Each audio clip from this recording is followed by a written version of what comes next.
ጤና ይስጥልን ዶክተር ዝናዬ ወዴ ይባላለሁ። በዚህ ቪዲዮ ሎንግ አርም ፖስቴሪየር ገተር አሰራርን እናያለን። ሎንግ አርም ፖስቴሪየር ገተር የሚሰራላቸው የጉዳት አይነቶች ከዚህ በታች የተዘረዘሩት ናቸው። የራዲየስ እና አልና ሚድሻፍት ስብራት፣ የኦሌክራኖን አጥንት ስብራት፣ የዲስታል ሂውመረስ ሱፕራኮንዲላር ስብራት፣ የክርን መገጣጠሚያ አካባቢ ጉዳት። መደረግ ያለባቸው ቅድመ ምርመራዎች ክፍት ስብራት መኖሩንና የስብራቱን ጥመት አቅጣጫ መለየት እንዲሁም ሌሎች ተጓዳኝ ጉዳቶች ካሉ ማረጋገጥ። ከጉዳቱ በታች በቂ የደም ዝውውር መኖሩን ለማረጋገጥ በትልቁ ጣት በኩል ያለው የሰዓት አንጓ የደም ቧንቧ ወይም ራዲያል አርተሪ ምት፣ የእጅ ሙቀት፣ የእጅ ቆዳ ቀለምና የጣት ላይ የደም ዝውውር ወይም ካፒላሪ ሪፊል ማየት። ፈጣን የሆነ የእጅ ነርቮች አካላዊ ምርመራ ማድረግ ማለትም ለራዲያል ነርቭ አውራ ጣትን ወደ ላይ ከፍ በማድረግ ማንቀሳቀስ፣ ለአልናር ነርቭ የእጅ ጣቶችን በመበተን ማንቀሳቀስ፣ ለሚዲያን ነርቭ ደግሞ የአውራ ጣትና ጠቋሚ ጣትን በማገናኘት የዜሮ ቅርጽ ማሰራት። በቅድሚያ በቂ የሆነ የህመም ማስታገሻ በመስጠት ህመሙን መቀነስ። የታካሚ አቀማመጥ በወንበር ላይ ተስተካክለው እንዲቀመጡ ማድረግ። ከዚያም ህመሙ መቀነሱ ሲረጋገጥ የተጎዳውን እጅ በሌላኛው እጅ በመደገፍ የክርን መገጣጠሚያን 90 ዲግሪ በማጠፍ ወደ ደረት አስጠግቶ መያዝ። ለስራው የሚያስፈልጉ ቁሳቁሶች በተለያየ መጠን የተዘጋጀ ጥጥ፣ የተለያየ የስፋት መጠን ያለው ጀሶ 7.5፣ 10 እና 15 ሴንቲሜትርን ያካትታል። ተለጣጭ ፋሻ፣ ጥቅል ፋሻ፣ ለብ ያለ ውሃ፣ መቀስ፣ ፕላስተር እና እንዲሁም ጀሶን ለመስራት የሚያስችል ጠረጴዛ ናቸው። በመቀጠል የሎንግ አርም ፖስቴሪየር ገተር አሰራርን እናያለን።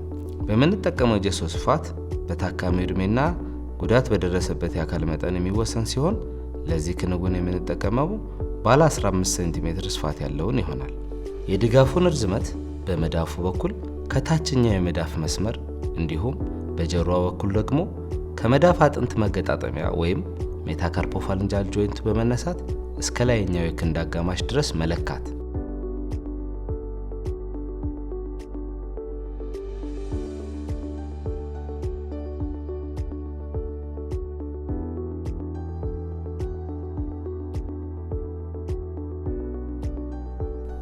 ውፍረቱ በነጠላ 12 ድርብርብ አድርጎ ማዘጋጀት። ለተጨማሪ ጥንካሬ ይረዳ ዘንድ አጠር ያለ የክርን መገጣጠሚያ ሊይዝ የሚችል ጀሶ በ8 ድርብርብ ማዘጋጀት።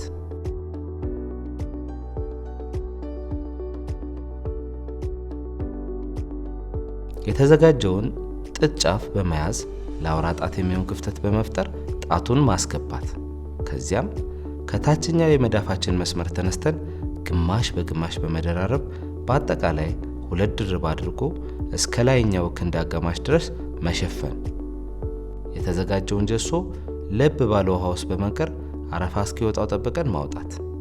በመቀጠልም ውሃውን በተወሰነ ሁኔታ በእጅ ጨምቆ በማውጣት በጠረጴዛ ላይ በመዳፍ ማለስለስ።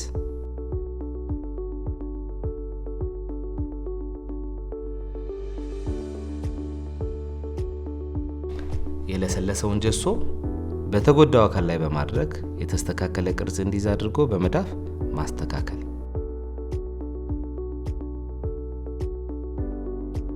ከዚያም ለተጨማሪ ጥንካሬ የተዘጋጀውን ጀሶ የክርን መገጣጠሚያ 90 ዲግሪ እንደታጠፈ በውጨኛው የክርን ክፍል ላይ ማድረግ። ከስር ባለው ጥጥ አጥፎ መሸፈን።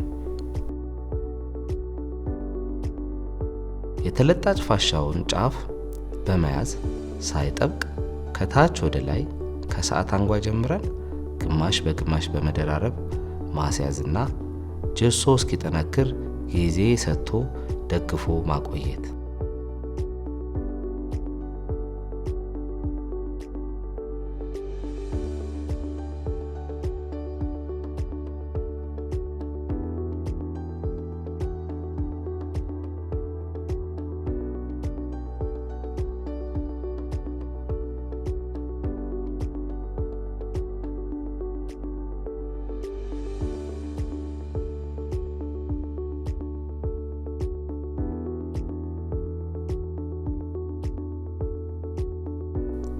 ጀሶ መድረቁ ከተረጋገጠ በኋላ ለጀሶ መደገፊያ የሚሆን ማሰሪያ ወይም አርምስሊንግ ከሰዓት አንጓ በመጀመር በአንገት ዙሪያ በማሰር የተጎዳውን እጅ ያለ ተጨማሪ ድጋፍ እንዲንቀሳቀስ ማድረግ።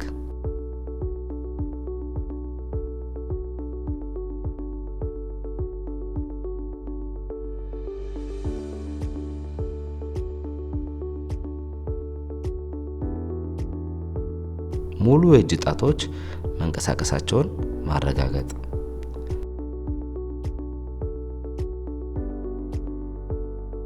ከዚያም እንደ አስፈላጊነቱ ራጅ በማስነሳት ጉዳቱ የሚፈለገውን ቦታ መያዙን ማረጋገጥ። ጀሶ ከታሰረ በኋላ ሊከሰቱ ስለሚችሉ የጎንዮሽ ጉዳቶች ማለትም የህመም መጨመር፣ የጣቶች መደንዘዝና ቀለም መቀየር የሚከሰቱ ከሆነም በአስቸኳይ ወደ ጤና ተቋማት እንዲመጡ ማሳሰብ። በመጨረሻም የህመም ማስታገሻ መድኃኒቶች ብሎም እንደ አስፈላጊነቱ የሚወሰዱ ካልሲየምና ቫይታሚን ንጥረ ነገሮችን በማዘዝ ቀጣይ የቀጠሮ ቀን ሰጥቶ መሸኘት ወይም ደግሞ ለተሻለ ሕክምና ሪፈር ማድረግ ያስፈልጋል።